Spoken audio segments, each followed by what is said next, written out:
تخيلوا كده معايا يا أصدقائي مكان موجود في القاهرة، موجود فيه كل النباتات اللي انت ممكن تتخيلها، تحكي تاريخ الزراعة في مصر. المكان دوت خيالي، ده موجود فعلا في الدقي. أهلا بيكم في فلوج جديد مع هبة شكري. متحف الصداقة المصرية الصينية.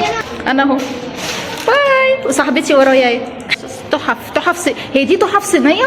وفي فكرتي في مرة ان انت تأجري فيه؟ ده اول متحف معانا. الصين، ده رئيس الصين. المتحف المجوهرات العملية. المتحف الزراعي فكر في انشائه عام 1929 الملك فؤاد الاول. شوف هنا محصول القصب، السكر والبصل عام 1983. اهي خريطة. بصوا الفلاحين زمان كانوا عاملين ازاي. الفن الريفي، الحياة الريفية عاملة ازاي زمان. النهاردة يا أصدقائي هوديكم في جولة مختلفة تماما عن أي جولة احنا رحناها. وجولتنا النهاردة في المتحف الزراعي، ده واحد من أقدم وأجمل الأماكن في مصر، المتحف الزراعي اللي في الدقي. فيلا بقى بينا نعمل جولة جميلة في هذا المكان الرائع. يلا بينا. فأول جولة لينا في المتحف الصداقة المصرية الصينية. يلا بينا نشوف المتحف ده. هي مش عارفة ده المتحف الصداقة المصرية الصينية. يلا بينا.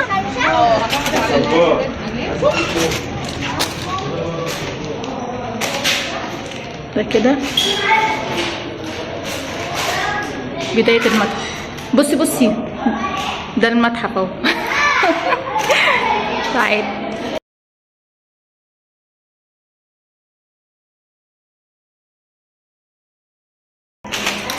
بصوا انا اهو، باي، وصاحبتي ورايا.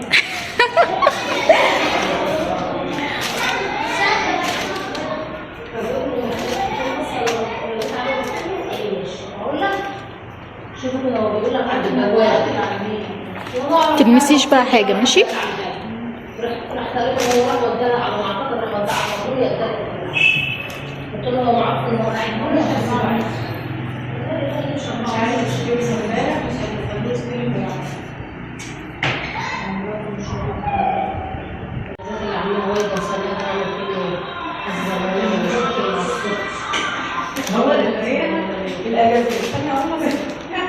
انا عايزه اريح، اقسم بالله انا ماشيه مع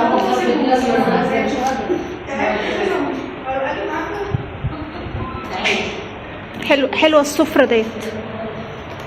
كتب. انا ساكته علشان كانوا بره عاملين بيتكلموا.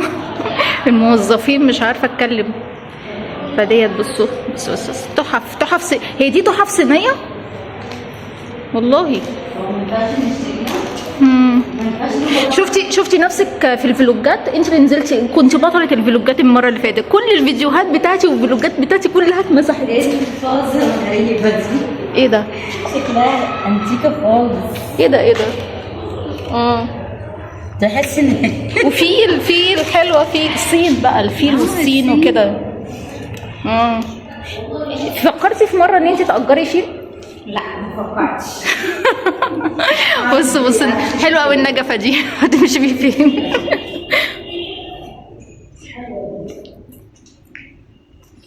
بصوا المتحف ده اول متحف معانا، اللي هو المتحف الصيني.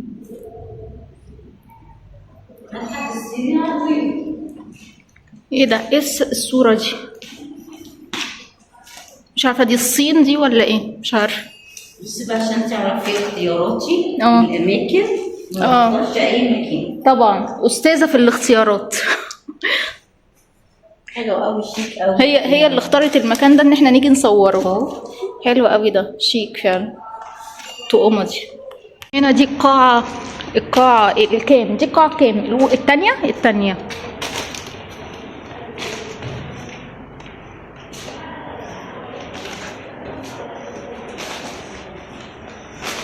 دي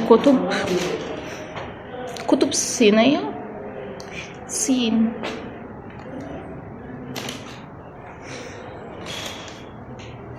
خلاص في بقى هنا ممكن ناس تخش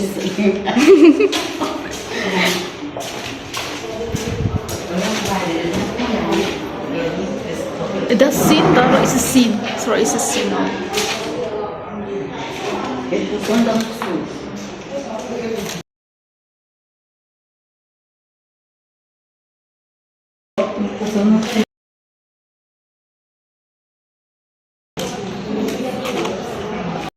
بصوا المكان هنا، مكان هنا حلو قوي. بصوا بغربان حاجات، هبعت لك الورق مع النهارده. وفي تماثيل كمان، هبوريكم التماثيل دي. بس خلينا ندخل تاني متحف معانا. ماشي. هنا متحف المجوهرات العملية. تعالوا يلا نشوف، نعمل جولة داخل المتحف، اوريكم جولات داخل كل المتاحف كلها اللي موجودة هنا في المتحف الزراعي. اهو المتحف المجوهرات العملية. يلا نشوف بقى المتحف. دي كده مدخل ايه المتحف.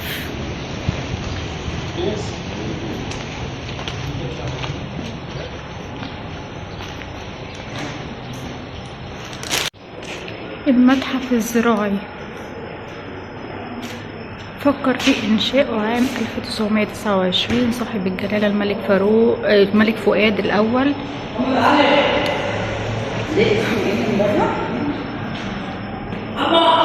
اسمه متحف المجوهرات العملية.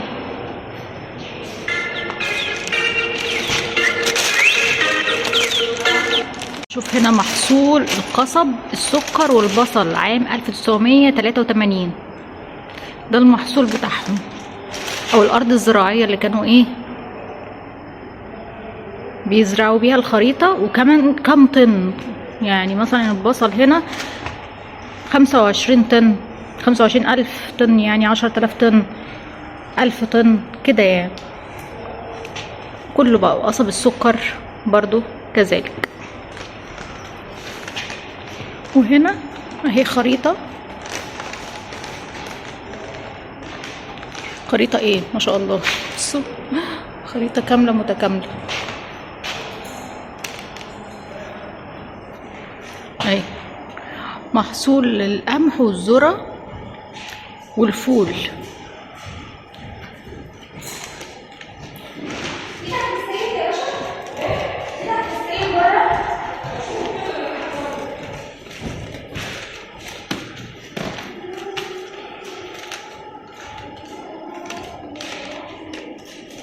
بصوا الفلاحين زمان كانوا عاملين ازاي.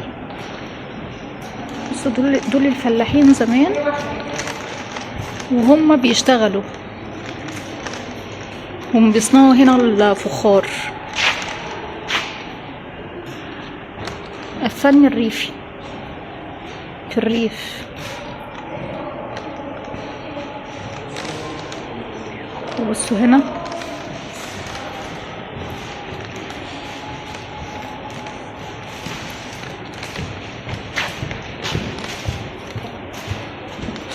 الحياة الريفية عاملة ازاي زمان.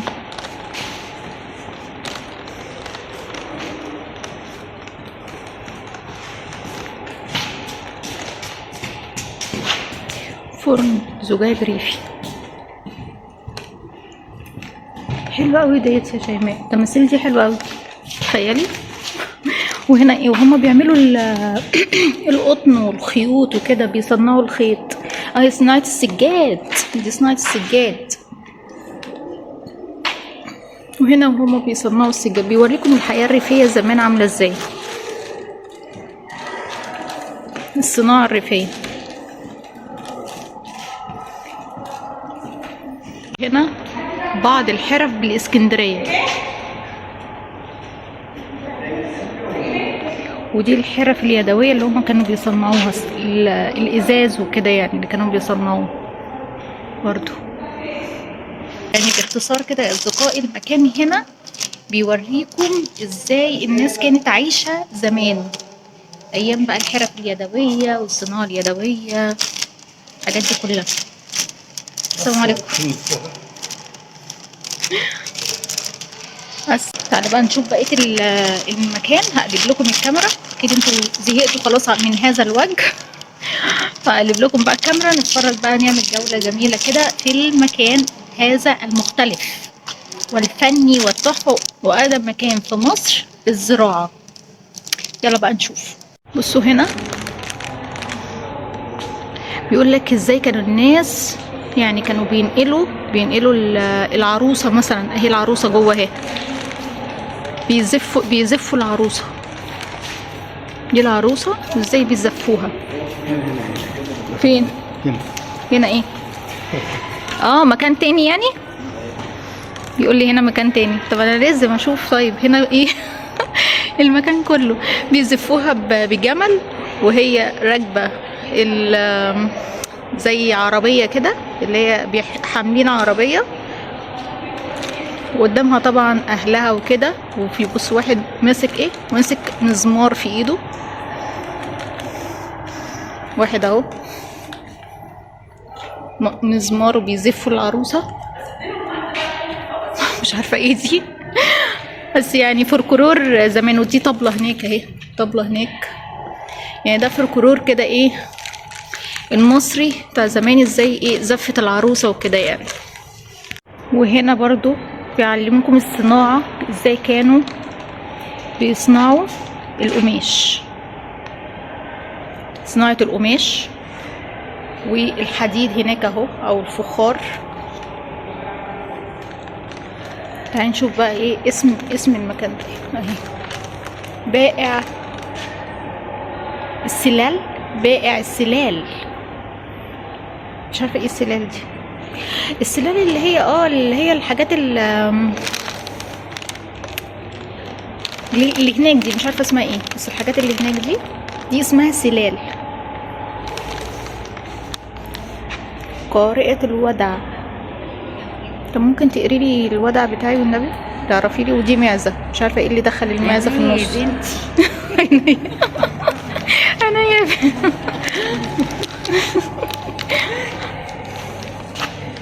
عمليه الوشم اهو. بيوشم. بص بيوشم بجهاز عامل ازاي. احنا دلوقتي بنوشم بقى يعني اجهزه متطوره جدا جدا جدا، وبرضه بنشك فيها لحسن ابره تدخل في وشنا ولا في جسمنا غلط تودينا في داهيه. هناك كان على الله حكايتهم. ودي زفه العروسه انا قلت لكم. دي بتتزف كمان على جملين. جمل، بصوا، جمل شايلها من قدام، وجمل شايل العربيه من ورا. والستات طبعا بتقف ورا، الستات ورا والرجاله قدام. يا ما شاء الله. ده بقيه الفرح الريفي اللي هو المزمار. ده المزمار بتاع الفرح الريفي، بقيه الفرح الريفي. هنا القارئ اللي بيقرأ الاول في الفرح الريفي، صح كده؟ ده المقرئ. المقرئ اللي بيقرأ في الفرح، اي فرح ريفي. تعال نشوف جوه بقى. بسم الله الرحمن الرحيم. انا حاسه ان التماثيل دي ممكن تطلع تتكلم معايا. يعني عليكم ان انتوا تتخيلوا هذا المنظر، ان التماثيل دي ممكن تتكلم معايا ولا حاجه. عليك ان انت تتخيلي المنظر. لو التماثيل دي اتكلمت، اتحركت واتكلمت يا شيماء، هتعملي ايه؟ هتعملي ايه؟ ده المأذون هناك ده. ده المأذون جوه بقى كده. وهنا الستات بيبقى الستات بتبقى جوه. يعني انت عايشه مع الاجواء. لا، عايشه مع التماثيل دي ازاي؟ اتعودتي؟ طب تخيلي ان انت لو اتحركوا ولا حاجه. كنا بعمل زين. انت طالعه فوق السطح في حمام. في حمام. دي معيشينك الاجواء بجد. وهنا بقى بصوا دي بقى الحاجات اللي احنا بنحبها. لا، العروسه هناك اهي يا جماعه. العروسه اهي واقفه مع الستات بترقص. العروسه الغضيه بتاخد عروسه. ودي الجده حفيدها بيبوس ايديها. بصوا الوقار عامل ازاي. الحفيد اهو بيبوسوا الايد. بصوا الوقار، اتعلموا. احنا رايحين فين تاني؟ دي الفرندا. في واحده بنت طفله هناك. طفله هناك اهي.